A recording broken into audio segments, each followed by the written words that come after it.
Al, burada sosyalinde şimdi salp koyalım.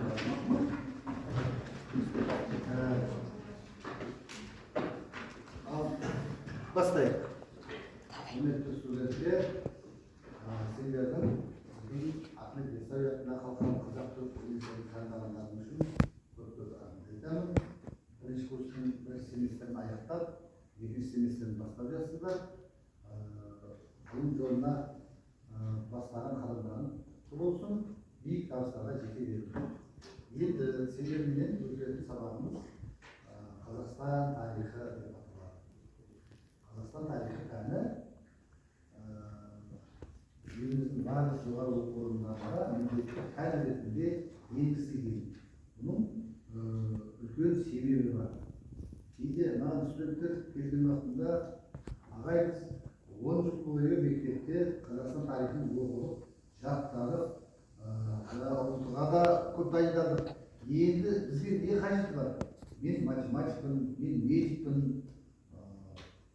тарихпен жұмыс жасамаймын ғой ертең деген сауал қояды. Сондай сауал сендердің де көкейлердің де тұрған болуы керек. Оған мен мынадай жауап берейін. Тарих пәні басқа пәндерге қарағанда ерекшелігі бар пән. Ол ерекшелік неден туындайды? Ол ерекшелік тарих ғылымының өзінің функциясына байланысты. Сендер теологсыңдар, философсыңдар. Әрқайсысы ол пәндердің де өзінің қоғамда атқаратын функциясы бар. Сол сияқты тарих пәнінің атқаратын функциясы қандай? 5 функциясы бар. Соның ішінде бір функциясы, яғни қызметі. Ол идеологиялық қызмет.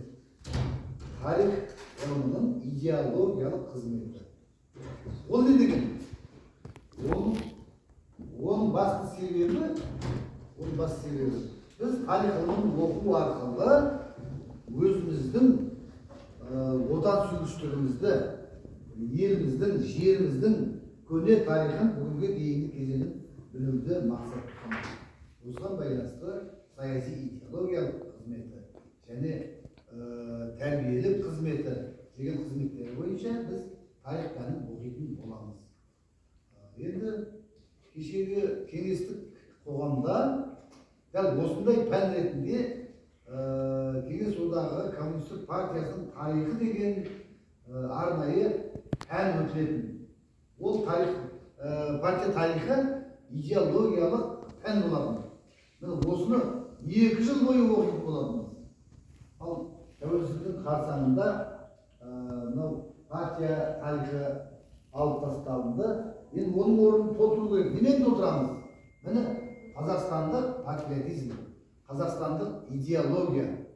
Міне осы себептерге байланысты 1989 жылдан бастап жоғары оқу орындарында Қазақстан тарихы арнайы пән болып өте бастады. Міне сол қазір сендерге Қазақстан тарихы пәнін өтеміз.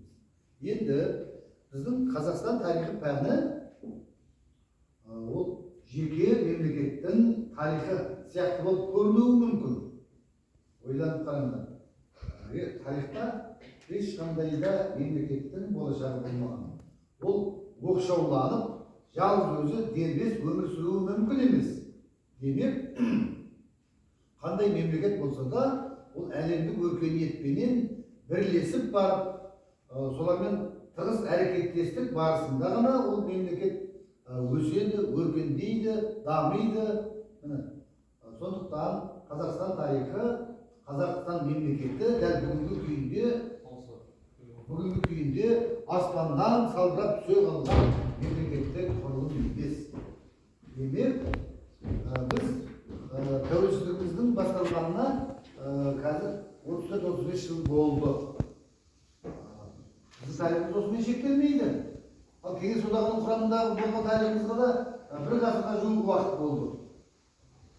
Біздің тарихымыз онымен де шектелмейді. Қазақ хандығының құрылғанының 550 жылдығын атап өттік. Біздің тарихымыз онымен де шектелмейді. Одан да әріге барады. Көне түркі дәуіріне барады. Одан әрі қарай сақ заманына барады. Демек, біздің тарихымыз терең тарих екен. Міне осы терең тарихты оқып білуіміз керек. Енді мынау вузда, жоғары оқу орындарында әртүрлі ұлттың өкілдері тұрады. Бірақ бұлар қазақстандық. Ал енді басқа вуздарға қарағанда біздің оқу орнымыздың ерекшелігі, бізде шет елдерден де көп студенттер оқиды. Оларға неге біз бұл пәнді міндетті етіп оқытамыз? Өйткені олар Қазақстанда оқығаннан кейін еліміздің тарихын білуі керек.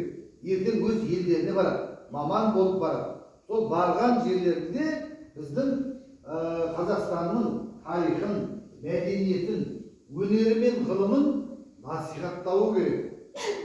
Ал енді мысалға Түркияға біз магистранттар, докторанттар жібереміз. Олар келіп бізге Түркиядағы жаңалықтарды, ғылым, білім, болмаса қалыптасқан дәстүрлер, соларды ала келеді. Міне, бұл мемлекеттердің, өркениеттердің өзара сұхбаттасуы деген мәселені білдіреді. Жақсы. Енді біз Қазақстан тарихының оқытудың мақсатын, міндеттерін белгіледік. Әр сөзімізді бір мысалмен қорытындылап кетіп отырсақ болады. Мысалы, біз бәріміз отанымызды сүюіміз керек, отанымызды ары қарай дамытуымыз керек. Әр қайсымыз өз отанымыздың патриоты болуымыз керек.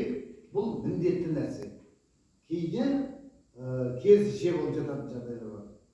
Мен сендерге бір мысал келтірейін деп отырғаным, тәуелсіздіктің қарсаңында, қайта құру жылдарында аламан ғасыр заман болды. Сол кезде Қазақстанға баяғы күштеп қоныс аударылған немістер, поляктар, украиндар, гректер, Кавказ халықтары өздерінің елдеріне қарай кетті. Атасына рахмет. Олардың отандары бар. Ал қазақтардан да сыртқа кеткендер бар. Бірақ соның ішінде мынау бойына ұлттық рухты сіңіре алмаған қазақстандықтардың біреуін мысалға келтірейін. Мысалы, Тимур Мыңбаев деген қазақ симфониялық оркестрінің бас дирижері, мемлекеттік сыйлықтың лауреаты, тағыстар сондай үлкен азамат болды. Сол алмағайып заманда Санкт-Петербургке көшіп кетті. Оны міндетті тұрған жоқ. Ол өзінің ұлтын өзгертті. Қазақ енді еврей болып жазылды. Енді ол Санкт-Петербургте тұра қалмай Америка құрама штатына өтіп кетті. Бұл не? Мемлекет оның білім алуына, тәрбиесіне, басқасына қаншама қаржы бөлді. Ал қиын жағдай, елдің басына қиын жағдай туған уақытында жайлы орын іздеп, ол тек отанын ғана емес, ұлтын ғана емес, барлығын алмастырып басқа жаққа кетіп қалды. Бұл білемісіңдер трагедия. Міне біз сендер осыны біле жүрсін деген ойменен айтып отырмыз. Жақсы. Енді Қазақстан тарихы. Қазақстан тарихы мынадай кезеңдерге бөлінеді. Ежелгі заман, ежелгі Қазақстан, орта ғасырлардағы Қазақстан, жаңа замандағы Қазақстан және қазіргі замандағы Қазақстан тарихы. Осындай кезеңдерге бөлінеді. Бүгін сендерге айтылатын ең басты мәселеміз қазақ жерінің ең көне дәуірінен бері қарайғы кезең. Енді осы жөнінде бір тереңірек өздерің оқып ала бересіңдер. Мен сендерге тек бағдар берейін. Мынау тарих жалпылама айтқанда екіге бөлінеді. Геологиялық тарих, яғни жердің жаратылу кезеңінен бері қарайғы тарих. Оны 4,5-5 миллиард жыл деп жүрміз. Ал одан кейінгі нәрсе әлеуметтік тарих, яғни саналы адам пайда болғаннан бері қарайғы кезең. Сендер теологсыңдар, сендер теологсыңдар, сендердің дүние танымдарын басқаша қалыптасады. Оның бір ерекшеліктері бар. Ол қандай ерекшелік? Міне, дүниенің пайда болу жөнінде үш түрлі көзқарас орныққан. Бірінші көзқарас материалистік көзқарас. Материалистік көзқарас. Ол білесіңдер ғой. Екінші көзқарас ол уфологиялық көзқарас. Яғни жер бетінде тіршілік сырттан келді. Ал үшінші сендерге етене жақын көзқарас ол қандай? Діни мистикалық көзқарас. Міне сол теологияның жалпы ұстанымдары бойынша Алла Тағала болмаса жаратушы, болмаса Тәңірі, тағыстағы абсолюттік рух Уф-Суф дегенде 18.000 ғаламды жаратты. 18.000 ғаламды жаратты да адам пеште болып жүрген. Адамды жерге түсірді, егеміз жасады. Осылай кете береді. Енді мен профессор ретінде сендерге мынау көзқарас дұрыс. Осы көзқараспенен жүріңдер деп мәжбүрлемеймін. Әркімнің өз көзқарасы өзінде. Әркімнің өз ақиқаты өзінде. Демек, сендер өз көзқарастарыңды дүниенің жаратылуы жөнінде, жаратылысы жөнінде қандай ойға келесіңдер? Оны осы оқу, білім, ғылымның арқасында игеретін боласыңдар. Мен осыған байланысты жер бетінде тіршіліктің адамның жаратылуы жөнінде бір мысал келтірейін. Жәкен Таймағанбетов деген менің аға досым бар. Археология ғылымдарының докторы, профессор, неше жыл қазіргі декан болып қызмет істеді. Ұлттық музейде директордың орынбасары болып қызмет істеп жүр қазір. Сол кісі университет ашылған жылдары Кентаудың ар жағында Шоқтас деген жер бар, білесіңдер ме? Сол Шоқтас деген жерде ежелгі тас ғасырының қоныстары болған. Сол ежелгі тас ғасырының қоныстарын ол кісі зерттеді. Жалғыз біздің Шоқтас дейміз. Осы Түркістан төңірегіндегі ежелгі тас ғасырының мекендерін зерттеген. Бүкіл Қазақстанды зерттеген. Сол досымның айтатын бір сөзі бар. Мен 1000-нан астам тас дәуірінің тұрақтарын қаздым. Бірақ адамды Алла жаратты деген тұжырымға дәлел таба алмай келе жатырмын дейді. Бұл ғалымның пікірі. Енді сендер жаңағы мистикалық көзқарасты ұсынатын болсаңдар, осы тұжырымға қарсы дәлел қойыңдар. Міне, осындай пікір қайшылықтарынан ақиқат ізденеді, ақиқат табылады. Жақсы, енді біздің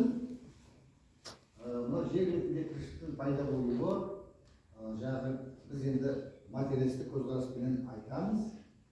Материалистік көзқараспенен. Сол ең алғашқы адамды епті адам деп айтамыз. Гомо сабилис.